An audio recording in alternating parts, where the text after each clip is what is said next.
Welcome back to some new r/malicious compliance stories, where people comply to the letter, but not the spirit of a request. I hope you had a great day. The first story is called I'll Do Everything.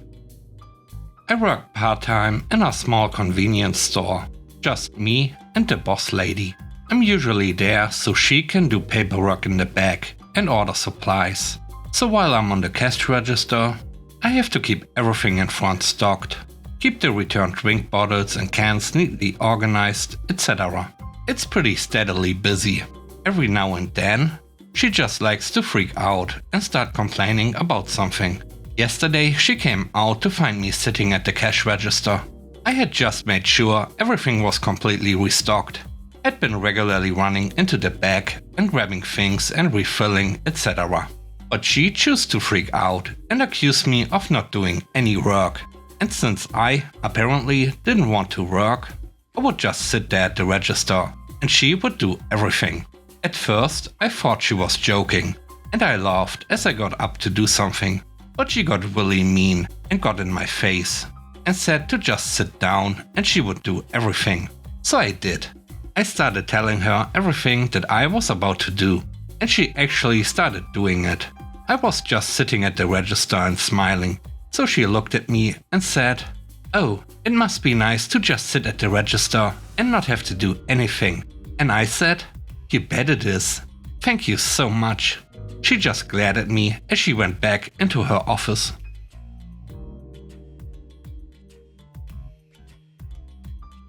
The next story is called A Bag of Rocks. A few years back, my brother had married a walking power trip of a woman who had him by the short hairs.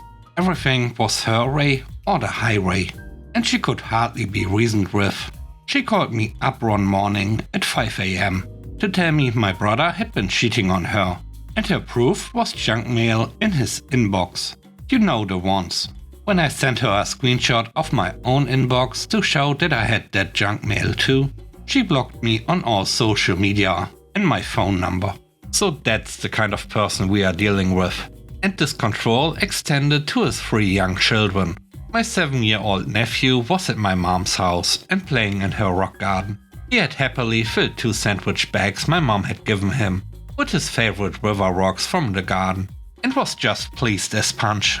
Well, his new stepmom told him he could only have 1 bag of rocks and that he had to choose. My brother's kids are not perfect little angels who get anything their little hearts desire, but it's just a bag of rocks.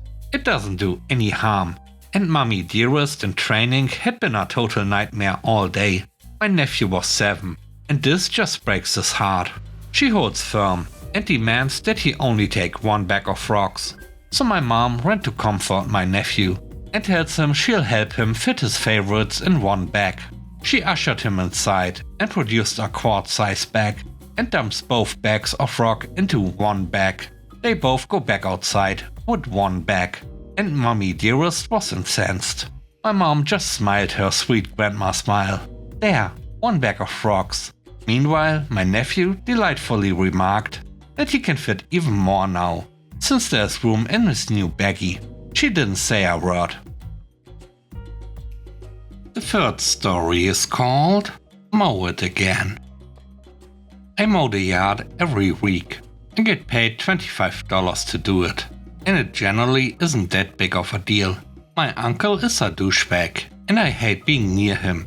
He will yell at me for the smallest things, and I get extreme anxiety around him. Well, today my uncle was over and it is mowing day. I told my family that I wanted to wait until tomorrow to mow, and they said no.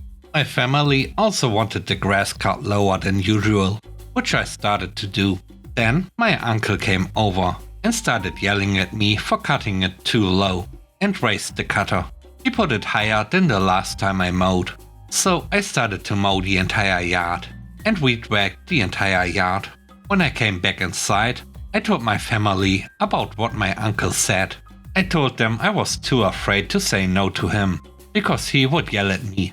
I also told them that they would either have to deal with increased grass height or pay me extra to go over it again. They told me to go over it again, and they will give me extra, which I did. Thanks to them not listening, I got $45 instead of the usual $25.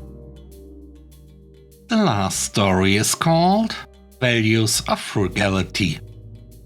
My boomer dad came to stay for a couple of weeks. The first few days, he wanted some stuff printed off, local map, opening times of attractions. So I printed it for him. I printed his stuff single-sided.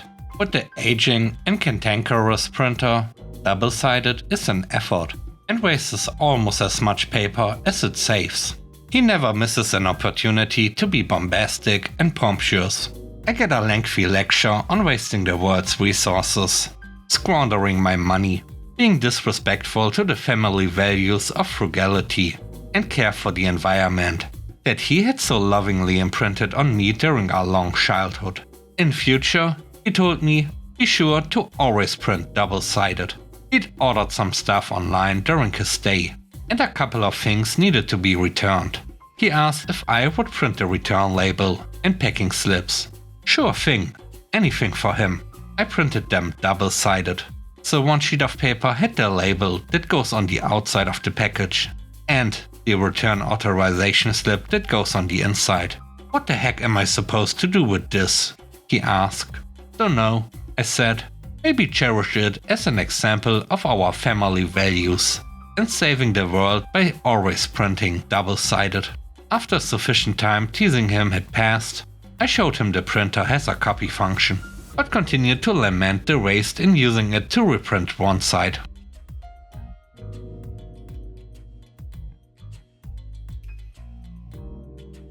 Thanks for watching the video. I hope you enjoyed it. If you did, please don't forget to leave a like, comment and subscribe. And if you have time, watch another one of my videos. And now, I hope you have a great day. See you soon. Bye bye.